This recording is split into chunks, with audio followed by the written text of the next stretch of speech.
सर्व गुरुजन वर्गांना नमस्कार। बघा, अतिशय जवळ आलेला आहे आपलं रण मैदान 28 जूनचा पेपर आणि हा व्हिडिओ एकदा नाही दोनदा काळजीपूर्वक बघा। या व्हिडिओला लाईक करायचंच आहे सर, कारण हा व्हिडिओ जास्तीत जास्त आपल्या शिक्षक मित्रांपर्यंत जाणं खूप गरजेचं आहे।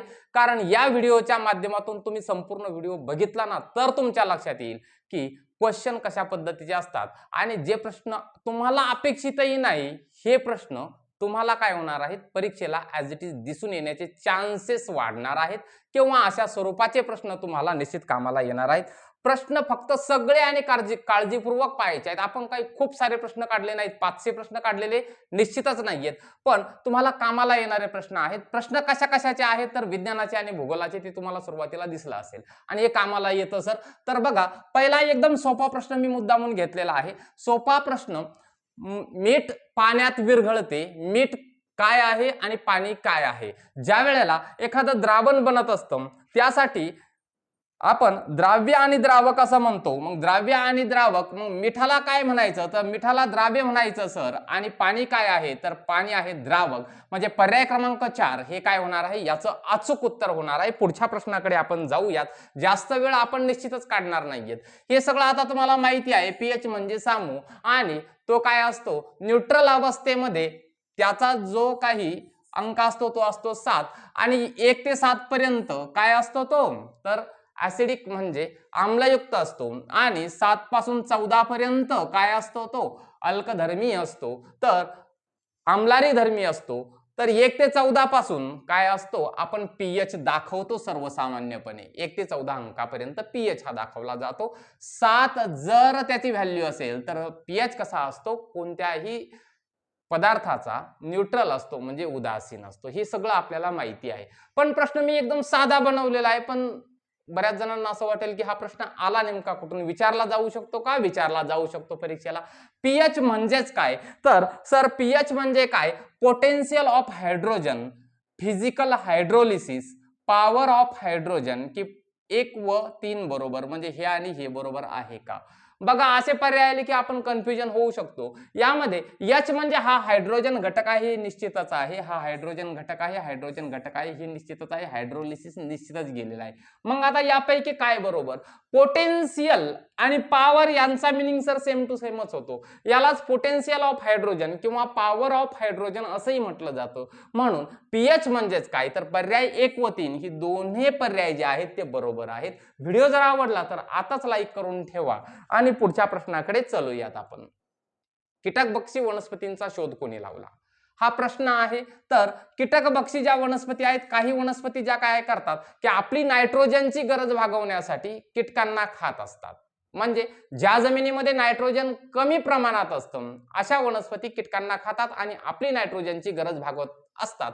तर जोहान्स बर्मानी नावाचे शास्त्रज्ञ होते, यांनी पहिल्यांदा काय केलं होतं की अशा कीटकभक्षक वनस्पती आहेत याचा शोध घेतलेला होता। कधी घेतला सर तर 1737 मध्ये घेतलेला होता। कुठे घेतला सर तर श्रीलंकेमध्ये घेतला होता। कुठे घेतला होता, श्रीलंकेमध्ये घेतला होता। आणि सगळ्यात महत्त्वाची गोष्ट ही आहे सर की या बर्मानी यांच्या नावावरूनच या कीटकभक्षक वनस्पतींना बर्मानी म्हणून ओळखलं जातं सर। ही गोष्ट इथे लक्षात ठेवा। पुढच्या प्रश्नाकडे चला। प्रश्न क्रमांक 4 आहे, पुढील पैकी कोणती वनस्पती ही मृत अवशेषांवर जगत नाही। आपल्यालाही माहिती आहे की पावसाळ्याचे दिवस सुरू झाले की काही कुजलेल्या गोष्टी असतात आणि कुजलेल्या गोष्टीवरती काही वनस्पती वाढत असतात। तर यापैकी कोणती वनस्पती जी आहे ती या मृत अवशेषांवर जगत नाही, असा प्रश्न आपल्याला समोर आहे। बघा, इंडियन पाईप, भूछत्र, क्लेमिडोमोनास आणि कोरल रूट ऑर्किड। आपल्याला भूछत्रही माहिती आहे, भूछत्र उगवलेले आपण बघू शकतो आणि हे जे आहे तर हे मृत अवशेषांवर जगणारी वनस्पती आहे सर, एक माहिती आहे। पण आपल्याला कोणती जगते हे नाही विचारलं तर कोणती जगत नाही हे विचारलेलं आहे। म्हणजे आपल्याला हे माहित पाहिजे की आणखी कोणकोणत्या जगतात आणि कोणकोणती जगत नाही हेही माहित पाहिजे। इंडियन पाईप सुद्धा काय आहे तर मृत अवशेषांवर जगणारीच वनस्पती आहे आणि कोरल रूट ऑर्किड ही सुद्धा काय आहे, मृत अवशेषावर जगणारी वनस्पती आहे। मग पर्याय आपल्याकडे एकच राहिला। व्हिडिओ पाहत असताना बरं वाटतंय, हा एकच राहिला म्हणजे हेच उत्तर आहे, पण परीक्षा तुम्हालाही द्यायची आहे त्यामुळे काळजीपूर्वक पाहायचं आहे। क्लेमिडोमोनास हे काय आहे हे आपल्याला माहित पाहिजे सर। हे एक काय आहे, एक पेशीय शेवाळ आहे, एक पेशीय शेवाळ आहे सर. आणि हे शेवाळ आहे, मग हे कुठं राहणार आहे, तर पाण्यामध्ये किंवा एखाद्या ओल्या जागेवरती हे शेवाळ राहणार आहे. आणि शेवाळ आहे ही वनस्पती आहे आणि ती स्वयंपोषी आहे. स्वयंपोषी म्हणजेच काय, ती स्वतःचं प्रकाश संश्लेषण स्वतः करू शकते. म्हणजे त्याला मृत अवशेषांवर जगण्याची गरज आहे का क्लेमिडोमोनासला? नाही. म्हणजे हे असं शेवाळ आहे की ते स्वतःचं अन्न स्वतः तयार करतं सर. हे लक्षात ठेवा. कारण जरी तुम्हाला हा प्रश्न नाही विचारला पण क्लेमिडोमोनासवरती प्रश्न विचारला जाऊ शकतो, म्हणून हे आपल्याला माहित पाहिजे. पुढच्या प्रश्नाकडे जाऊयात. बघा, अन्न संरक्षण करण्यासाठी विविध परिरक्षकांचा वापर केला जातो. परिरक्षक म्हणजे प्रिझर्वेटिव्ह जसं आपण त्याला म्हणत असतो सर. तर हे जे प्रिझर्वेटिव्ह आहेत, परिरक्षक आहेत, त्यांचा वापर केला जातो कशामध्ये, तर अन्न संरक्षण करण्यासाठी. परिरक्षकासंबंधी पुढील विधानांचा विचार करा. काही विधानं आपल्याला दिलेली आहेत. विधानं काळजीपूर्वक वाचायची आहेत खऱ्या अर्थानं परीक्षेला, कारण एखाद्याच शब्दामध्ये तिथं काय केलेली असते, चूक केलेली असते आणि त्यावरून प्रश्न काय होऊ शकतो, आपला सगळा प्रश्न चुकू शकतो. बघा, नैसर्गिक परिरक्षक म्हणून मीठ, साखर, तेल हे घटक वापरतात. परिरक्षक नैसर्गिकही असतात आणि रासायनिकही असतात. हे तुम्हाला या प्रश्नात कळणार आहे. ज्यांना नवीनच आहे त्यांच्यासाठी, ज्यांनी वाचलेलं आहे त्यांना तर काही चांगल्या पद्धतीने हा प्रश्न टॅकल करता येईल. बघा, नैसर्गिक परिरक्षक म्हणून मीठ, साखर, तेल हे घटक वापरतात. हे अगदी योग्य आहे सर. कारण आपणही आपल्या घरामध्ये समजा मुरंबा बनवायचा आहे तर त्यात साखर वगैरे टाकतो, 2-3 दिवस खायचा असेल तरी चालू शकतो तो. किंवा आपल्या घरामध्ये लोणचं बनवून ठेवतो आपण उन्हाळ्याच्या दिवसामध्ये, वर्षभर काय लोणचं खराब होतं का? नाही. कारण परिरक्षक म्हणून त्यामध्ये मीठ वापरलं जातं किंवा तेल वापरलं जातं. ही जी आहेत ही परिरक्षक म्हणून कार्य करतात. मीठ, साखर, तेल ही परिरक्षक आहेत. कसली? तर नैसर्गिक परिरक्षक आहेत. आणि नैसर्गिक परिरक्षक म्हणून मीठ, साखर, तेल यांचा वापर होतो का? तर होतो सर. त्यानंतर रासायनिक परिरक्षक. रासायनिक परिरक्षकही काही आहेत. तर रासायनिक परिरक्षक तयार करण्यासाठी हायड्रोक्लोरिक आम्ल वापरले जाते असं आपल्याला म्हटलेलं आहे. त्यानंतर लोणचे, जाम, मुरंबा तयार करण्यासाठी नैसर्गिक परिरक्षके वापरतात. म्हणजेच नैसर्गिक परिरक्षक ही जी साखर, तेल वगैरे जे आहेत हे कशासाठी, तर मुरंबा तयार करण्यासाठी, आपलं घरातलं लोणचं तयार करण्यासाठी आपण या नैसर्गिक परिरक्षकांचा वापर करतो. म्हणजे हे आणि हे विधान काय होत आहे की आपल्याला रिलेट करता येतं सर. म्हणजे ए जर बरोबर आहे तर सी बरोबर आहे हेही आपल्या लक्षात येतं. त्यानंतर अन्नाची तयार पाकिटे टिकवण्यासाठी रासायनिक परिरक्षके वापरली जातात. आता बघा, इथं रासायनिक बद्दल म्हटलेलं आहे, यातही रासायनिक बद्दल म्हटलेलं आहे. यातही काय केलेलं आहे, रासायनिक परिरक्षकांबद्दल म्हटलेलं आहे. आता या दोन विधानांचा विचार करायचा आपला राहिलेला आहे. रासायनिक परिरक्षक तयार करण्यासाठी हायड्रोक्लोरिक आम्ल वापरतात, म्हणजे HCl हे आपल्याला माहित पाहिजे. HCl सर, इथे जरा थोडासा विचार करा. जर एखाद्या अन्नामध्ये HCl मिसळवलं, HCl म्हणजे दाहक आम्ल आहे. दाहक आम्ल म्हणजे असं आम्ल की जे घातक आहे, घातक. आता एक घातक आम्ल जर समजा हायड्रोक्लोरिक आम्ल आपण जर समजा रासायनिक परिरक्षक म्हणून जर वापरलं तर ते फूड जे आहे ना ते खाण्यास योग्य होईल का? अजिबात नाहीये. तर इथं हायड्रोक्लोरिक आम्ल नाही तर सायट्रिक आम्ल वापरलं जातं सर. आम्ल वापरलं जातं पण सायट्रिक आम्ल वापरलं जातं. कारण आपले हे जे पुडे वगैरे असतात ना, जे दुकानामध्ये विकले जातात आणि मुलं ते खातात, ते प्रिझर्वेटिव्ह करण्यासाठी सायट्रिक आम्ल त्यामध्ये वापरलं जात असतं. त्यानंतर अन्नाची तयार पाकिटे टिकवण्यासाठी रासायनिक परिरक्षके वापरली जातात. आता या विधानाचा विचार, तुम्हाला असं वाटेल की HCl इथं वापरलं जात नाही, हे चूक आहे, म्हणजे ही चूक होईल. पण असं होत नाही. थोडासा विचार करा. जर समजा अन्नाची तयार पाकिटं जे आहेत ते टिकवायचे आहेत, आपल्याला टिकवायचे असेल तर आपण नैसर्गिक परिरक्षक म्हणून मीठ, साखर, तेल. आता यामध्ये मीठ, साखर, तेल घालून चालेल का जास्त प्रमाणामध्ये की ते टिकलं पाहिजे 2-3 दिवसापर्यंत?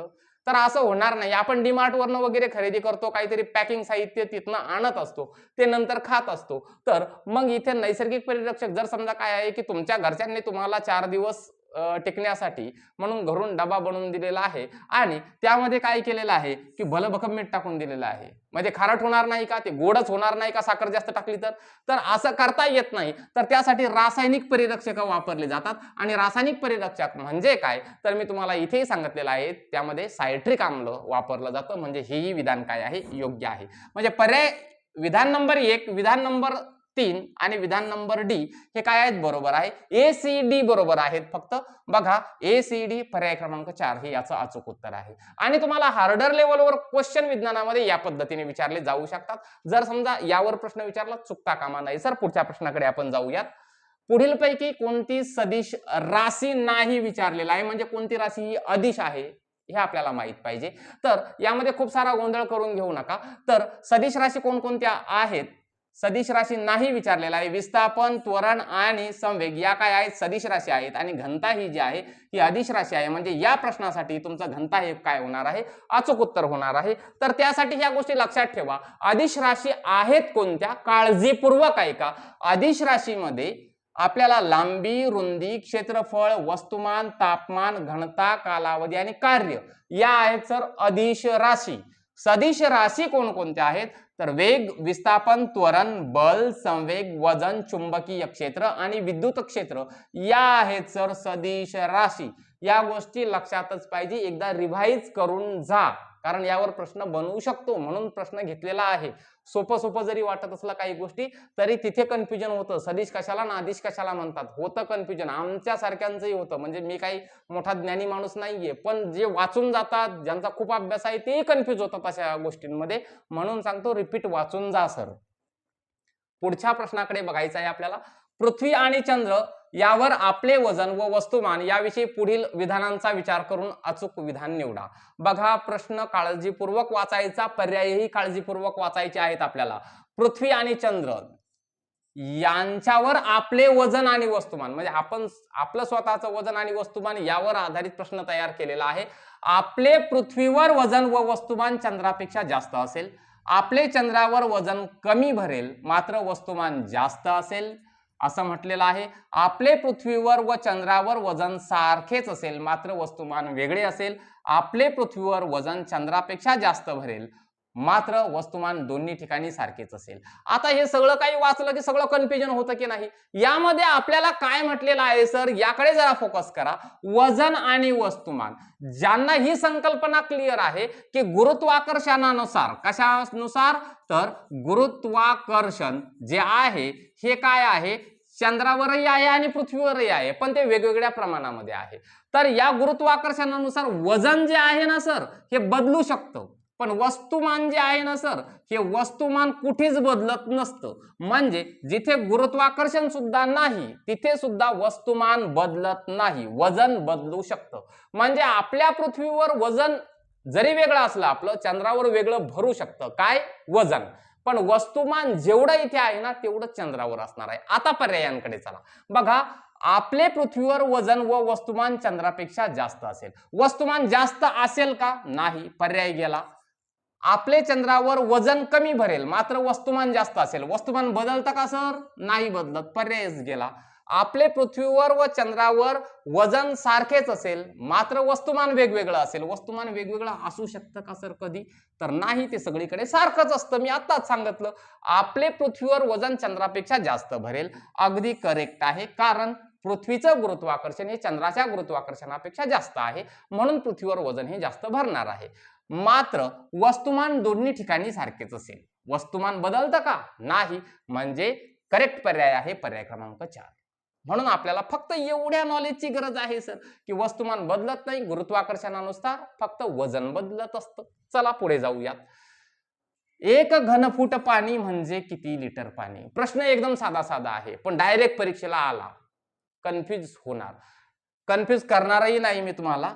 हे पक्क असंच लक्षात ठेवा सर की 1 घनफूट पाणी म्हणजे काय, तर 28.317 लिटर पाणी. एका घनफूट जागेमध्ये पाणी किती मावतं, एवढं पाणी मावतं. म्हणजे 1 घनफूट पाणी कशाला म्हणतात, तर 28.317 लिटर पाणी असं म्हटलं जातं. बघा प्रश्न क्रमांक 9 आहे.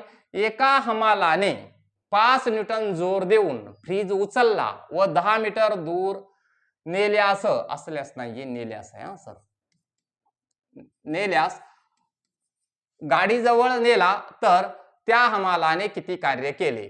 दूर असलेल्या गाडीजवळ, बरोबर आहे, दूर असलेल्या गाडीजवळ नेला तर त्या हमालाने किती कार्य केले असं आपल्याला विचारलेलं आहे. एक हमाल आहे, त्यानं 5 न्यूटन जोर दिलेला आहे. 5 न्यूटन जोर देऊन काय केला, एक फ्रीज उचलला व 10 मीटर काय केलेला आहे, दूर असलेल्या गाडीजवळ घेऊन गेलेला आहे. म्हणजे आपल्याला काय काय दिलेलं आहे, तर इथे हमालानं लावलेलं काय दिलेलं आहे, जोर दिलेला आहे. जोर म्हणजेच काय, तर बल, बल म्हणजेच काय, फोर्स. आता येतंय लक्षात. त्यानंतर त्या हमालाने केलेले कार्य किती. आपल्याला सर काय करायचं आहे तर कार्य काढायचं आहे. तर कार्य काढायचं आहे म्हणजे आपल्याला वर्क काढायचं आहे. वर्कचा फॉर्म्युला लक्षात ठेवा सर, F इंटू एस. आता हे F म्हणजे काय तर फोर्स आणि S म्हणजे काय सर तर डिस्प्लेसमेंट. डिस्प्लेसमेंट म्हणजे अंतर आणि दूर म्हणजे ही अंतरात दाखवलेलं आहे सर. बस गुणाकार करायचा आहे तुम्हाला. गुणाकार करायचा, तुमचं वर्क निघून जाणार आहे म्हणजे कार्य निघून जाणार आहे, कार्य तुम्हाला मिळणार आहे. तर फोर्स किती फोर्स लावला होता सर तर 5 न्यूटन एवढा फोर्स लावला होता सर. आणि डिस्प्लेसमेंट किती अंतर घेऊन गेला तो ते फ्रीज तर 10 मीटर घेऊन गेलेला आहे. किती गेलेला आहे 10 मीटर घेऊन गेलेला आहे. 5 10 50 न्यूटन मीटर. बघा न्यूटन मीटर 50 आलं न्यूटन मीटर 50 न्यूटन मीटर पटकन मारून मोकळं व्हायचं नाही. इथं न्यूटन पर मीटर म्हटलेलं आहे, न्यूटन पर मीटर नाही, न्यूटन मीटर हे एकक आहे सर. आणि या न्यूटन मीटरला जूल म्हटलं जातं सर, हे आपल्याला माहित पाहिजे. पर्याय क्रमांक 3 हे याचं अचूक उत्तर आहे. कदाचित हार्डर लेवलवर क्वेश्चन बनत असताना प्रश्न सोपा जरी दिला तरी पर्यायात फसवलं जाऊ शकतं. आपल्याला घाई करायची नाही, त्यामुळे पुढच्या प्रश्नाकडे जायचं आहे. अपकेंद्री पद्धतीने पुढीलपैकी कोणत्या मिश्रणातील अभिद्राव्य कण वेगळे करता येणार नाहीत. आता हे अपकेंद्री पद्धती म्हणजे काय हे आपल्याला माहित पाहिजे. म्हणजे काय असतं, असं एक असं भांडं असतं, त्याच्यामध्ये काय असतं की नळ्या वगैरे, परीक्षा नळ्या वगैरे ठेवलेल्या असतात आणि जे काही मिश्रण आहेत ना ते सहजगत्या गाळण कागदानं वगैरे वेगळे करता येत नाही, त्यासाठी अपकेंद्री पद्धती वापरली जाते सर. म्हणजे पाण्यात विरघळलेले मीठ, पाण्यात विरघळलेलं मीठ जे आहे ते अपकेंद्री पद्धतीनं वेगळं करता येणार नाही आपल्याला, कारण ते एवढं एकजिन्सी बनलेलं असतं की ते अपकेंद्री पद्धतीनं वेगळं होणारच नाही. यासाठी आपण बाष्पीभवन पद्धत वापरू शकतो सर. कोणती? बाष्पीभवन ही पद्धत आपल्याला वापरता येऊ शकते. म्हणून याचा योग्य पर्याय आहे पर्याय क्रमांक 1. हे जे आहे दूध आणि साय आपण मिक्सरला घरी लावतात की नाही, भर करतात आणि वेगळी केली जाते मलाई. त्यानंतर मूत्र चाचणी, आपण आपली जे काही युरिन टेस्ट आहे, युरिन टेस्ट करण्यासाठी सुद्धा अपकेंद्री पद्धती वापरली जाते. वॉशिंग मशीन मध्ये ओले कपडे सुके करण्यासाठी सुद्धा ही अपकेंद्री पद्धत याच तत्वावरती कार्य करत असते. त्यामुळे याचं अचूक उत्तर काय आहे तर पाण्यात विरघळलेले मीठ, पर्याय क्रमांक 1 ही जी आहे ती बाष्पीभवन पद्धतीने वेगळं करता येऊ शकतं आपल्याला, ते अपकेंद्री पद्धतीने होत नाही. पुढच्या प्रश्नाकडे जायचं आहे. आता थोडेसे काही भूगोलाचे प्रश्न आपण घेतलेले आहेत. 10 प्रश्न आपण विज्ञानाचे घेतले होते, तसे भूगोलाचे प्रश्न घेतलेले आहेत. पुढीलपैकी कोणत्या ग्रहाला उपग्रह नाहीत. कधी कधी यातही गोंधळ होतो आपला. बघा शनी सर, लक्षात ठेवा शनीला 274 उपग्रह आहेत सर. आपली जी सूर्यमाला आहे, सूर्यमालेत असलेले जे काही 8 ग्रह आहेत, या 8 ग्रहामध्ये सगळ्यात जास्त उपग्रह कोणाला आहेत तर शनीला आहे 274. बुध आणि शुक्र यांना उपग्रहच नाही सर. इथं बुध दिलेला आहे, इथं शुक्र दिलेला आहे आणि बुध व शुक्र दोन्ही. मग पर्याय काय होईल तर पर्याय क्रमांक 4 हे याचं अचूक उत्तर होईल सर. फक्त बुध होईल का? नाही. फक्त शुक्र होईल का? नाही. तर पर्याय 1 व 2 हे दोन्ही बरोबर आहेत, म्हणजे दोघांनाही उपग्रह नाही, म्हणून पर्याय क्रमांक 4 हे याचं अचूक उत्तर आहे. आणि ही एक ऍडिशनल माहिती ते लक्षात ठेवा. बघा, खगोलशास्त्रज्ञाद्वारे नुकताच शोधला गेलेला आणि सर्वाधिक चर्चित धूमकेतू कोणता. धूमकेतू बद्दल तुम्ही निश्चित रूपाने काय केलं असेल, वाचन केलं असेल, पण मग नेमका सरांनी प्रश्न आणला कुठून? कारण जानेवारी 2026 म्हणजे नुकताच रिसंटचा विषय आहे सर. हा जानेवारी 2026 चा विषय आहे आणि हा जानेवारी 2026 मध्ये चर्चेला गेलेला एक धूमकेतू आहे. धूमकेतू बद्दल प्रश्न कदाचित विचारला जाऊ शकतो आणि विचारला तर हाही विचारला जाऊ शकतो. डायरेक्ट लक्षात ठेवा, C/2026 A1 MAPS हा धूमकेतू आहे सर. हॅलेचा धूमकेतू आपण हे ऐकलेलं असतं, कारण आपल्याला माहित असतं भूगोल वाचताना किंवा इतर वेळेला शिकवताना सुद्धा हॅलेचा धूमकेतू. पण हा हॅलेचा धूमकेतू जो आहे ना, दर 75 वर्षांना काय होत असतो, 75 ते 76 वर्षांनी आपल्याला आपल्या उघड्या डोळ्यांनी दिसत असतो सर. म्हणून आपल्याला ते माहिती आहे, त्याचा वारंवार उल्लेख होत राहतो हॅलेचा धूमकेतू. म्हणजे ते हॅलेला सोडायचंच नाही का, असं नाही करायचं. तर रिसंट गोष्टी सुद्धा आपल्याला माहित असल्या पाहिजेत. तर C/2026 A1 MAPS हा जो काही धूमकेतू आहे, हा धूमकेतू नुकताच शास्त्रज्ञांद्वारे शोधला गेला होता आणि तो एक चर्चेचा विषय ठरलेला होता. सगळ्यांनी काळजीपूर्वक हे लक्षात ठेवा. व्हिडिओ आवडत असल्यास लाईक करा, शेअर करायला मात्र सर विसरू नका, कारण अधिकाधिक शिक्षक बांधवांना 2-2, 3-3 प्रश्न जरी त्यांचे वाढले, 1 गुण जरी वाढला ना तरी त्यांचा फायदा होईल सर. इथं आपल्याला स्पर्धा नाही करायची, प्रत्येकाला सोबत घ्यायचं आहे. बघा, एक कमेंट केली होती, छान कमेंट होती सरांची, खूप अगोदर केलेली होती, पण या म्हणजे पाठीमागच्या समाजशास्त्राच्या याला ही कमेंट होती सर, की सर यावर प्रश्न घ्या ग्रीनिश वेळेवरती, म्हणून घेतलेला आहे. सरांचे दोन्ही ज्या कमेंट होत्या ते मी कव्हर केलेले आहेत. बघा, पुणे हे शहर साधारणपणे 73° पूर्व रेखावृत्तावर आहे. पुणे हे जे आहे, आता साधारणपणानं म्हटलेलं आहे मी आणि ऍक्च्युअल मध्ये आपलं जे पुणे शहर आहे ना, ते 73 अंश पूर्व रेखावृत्तावर आहेच, ते तुम्ही बघू शकता. म्हणजे आपण थोडंसं रिअलिस्टिक चालतो सर. तर बघा साधारण 73 अंश पूर्व रेखावृत्तावर आहे. जेव्हा ग्रीनिचला दुपारचे 12 वाजले असतील तेव्हा पुणे या शहराची स्थानिक वेळ किती असेल? ग्रीनिच म्हणजे 0 रेखावृत्त कुठून गेलेला आहे? ग्रीनिच वरून गेलेला आहे. जर समजा ग्रीनिचला वाजले दुपारचे 12, कधी? ग्रीनिचला वाजलेले आहेत 12, तर मग पुण्याला किती वाजले असतील त्यावेळेला हे टाइम आपल्याला काढायला सांगितले. प्रश्न विचारला जाऊ शकतो का? विचारला जाऊ शकतो सर. मग आता काळजीपूर्वक लक्षात घ्या, ग्रीनिच हे जे शहर आहे ना सर, तर थोडंसं याला वेळ गेला तरी हरकत नाही, पण समजून घ्या ग्रीनिच जे आहे हे 0 रेखावृत्तावर वसलेलं शहर आहे सर. आणि सगळ्यात महत्वाची गोष्ट ही आहे की आपल्याला कुठली वेळ काढायची आहे, तर 73 अंश पूर्व रेखावृत्तावर असलेल्या पुण्यात किती वाजले असतील हे आपल्याला काढायचं आहे. पण त्या अगोदर एक गोष्ट आपल्याला माहित असली पाहिजे सर, की आपली जी पृथ्वी आहे ना, ही जी पृथ्वी 1 अंशामध्ये काय होते? 4 मिनिट फिरत असते सर. किती? 4 मिनिट फिरत असते. मग 1 अंश म्हणजे 4 मिनिटांमध्ये 1 अंश फिरते, हे लक्षात घ्या. 4 मिनिटांमध्ये 1 अंश फिरत असते. मग ती 73 अंशामध्ये किती फिरेल पृथ्वी हे पहिलं काढावं लागेल सर आपल्याला. म्हणजेच काय करणार तुम्ही, तर 73 अंश गुणिले 4 असं करणार आहे. म्हणजेच काय होणार आहे? गुणाकार तुम्ही करणार आहात. 4 त्रिक 12, 12 2 हातचा आला 1, 7 चोक 28 आणि 1 29. आता हे जे मिळालेलं आहे ना सर तुम्हाला, हे मिळालेले आहेत मिनिट. काय मिळालेले आहेत? मिनिट. मग आता काय करायचं सर, तर हे मिनिट म्हणजे ही आपल्याला एक वेळ मिळून गेलेली आहे.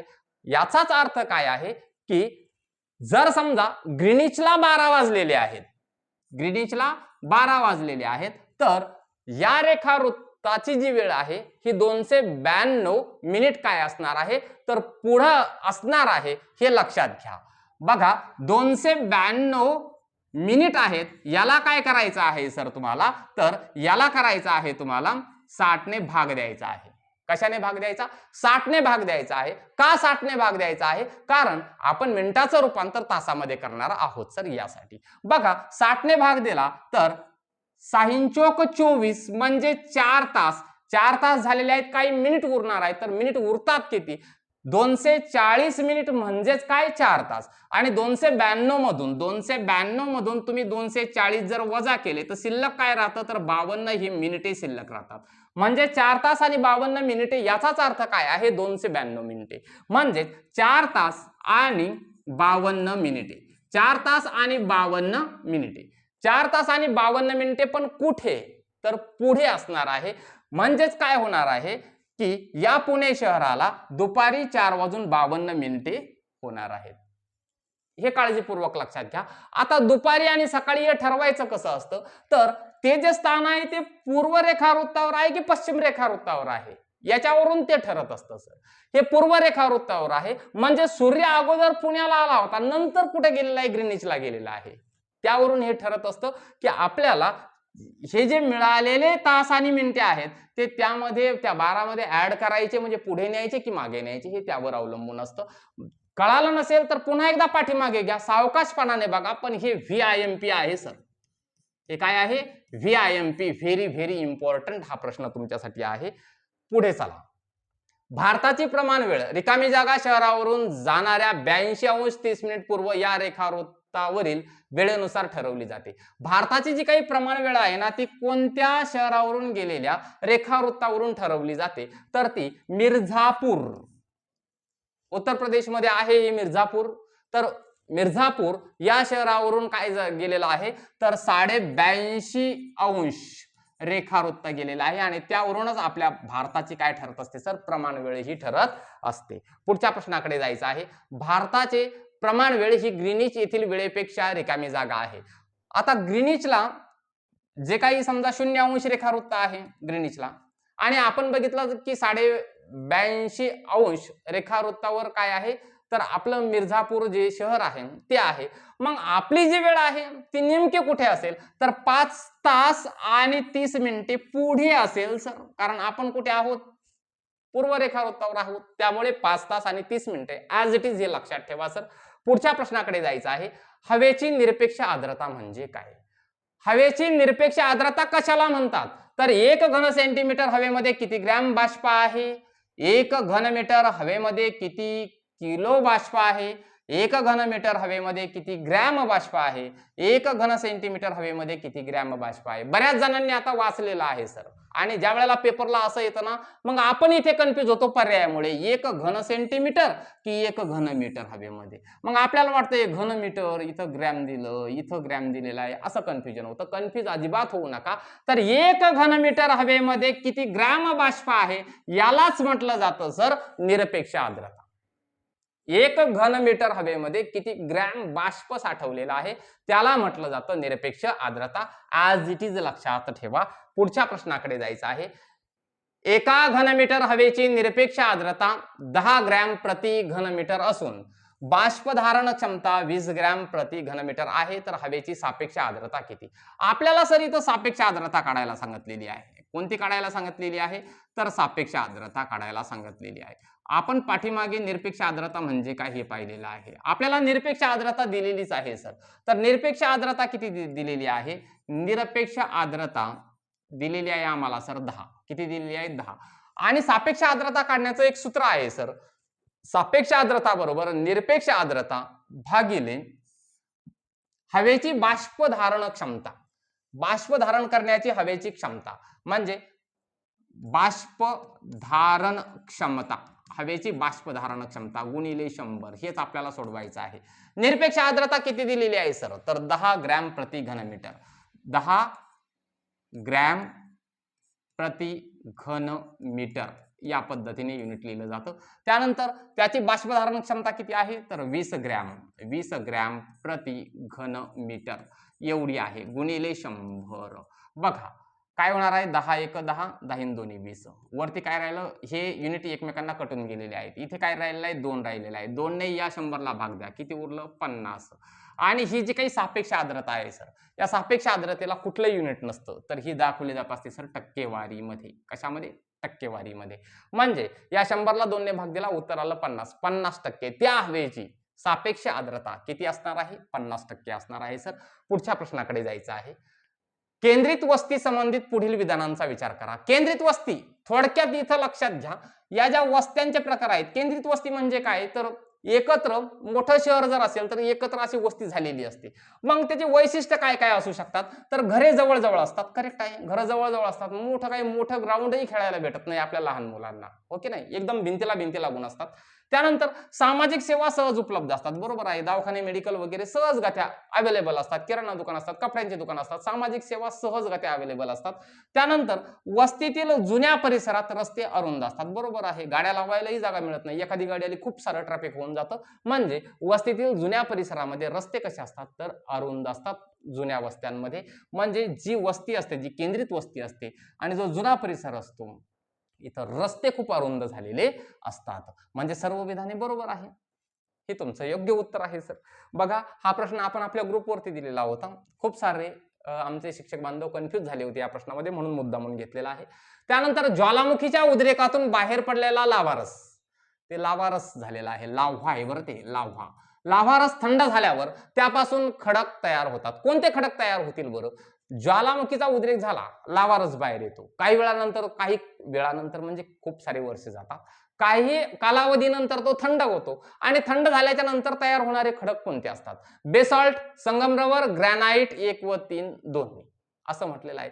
तर बेसॉल्ट हा जो आहे ना सर, मुळात हे समजून घ्या, ज्वालामुखीच्या उद्रेकातून जो काही लाव्हारस बाहेर पडत असतो त्यापासून जो काही खडक बनतो तो असतो सर अग्निजन्य खडक. कोणता असतो? अग्निजन्य खडक असतो. आणि हा जो काही अग्निजन्य खडक आहे तोच म्हणजे बेसॉल्ट खडक, तोच म्हणजे ग्रॅनाइट खडक. म्हणजे पर्याय 1 व 3 काय आहे? अगदी योग्य आहे. पर्याय क्रमांक 4 हे काय आहे? याचं अचूक उत्तर आहे. त्यानंतर 20वा प्रश्न आहे सर, पुढीलपैकी कोणता व्यापारी शेतीचा प्रकार नाही? शेतीचे वेगवेगळे प्रकार असतात सर, जसं की निर्वाह शेती असते आणि व्यापारी शेती असते. तर विस्तृत शेती हा काय आहे? व्यापारी शेतीसाठीचाच प्रकार आहे. फलोद्यान शेती हा सुद्धा व्यापारी शेतीचाच प्रकार आहे. आणि मळ्याची शेती हा सुद्धा एक व्यापारी शेतीचाच प्रकार आहे. सखोल शेती जी आहे ना, ही निर्वाह प्रकारची असते सर. कशी असते? तर निर्वाह शेतीमध्ये ही येत असते सर. त्यामुळे अचूक उत्तर काय होणार आहे? पर्याय क्रमांक 2 हे या प्रश्नाचं अचूक उत्तर होणार आहे. या पद्धतीने आपण काही विज्ञानाचे आणि भूगोलाचे प्रश्न काढलेले होते सर. हे खूप तुम्हाला कामाला येतील. अजूनही लाईक केलं नसेल तर लाईक करा. आपल्या मित्रमंडळींपर्यंत शेअर करायची जबाबदारी सर तुमची आहे. आणि तुम्हाला माझ्याकडून परीक्षेसाठी खूप खूप शुभेच्छा. भेटूयात पुढच्या व्हिडिओमध्ये. तोपर्यंत जय हिंद, जय महाराष्ट्र.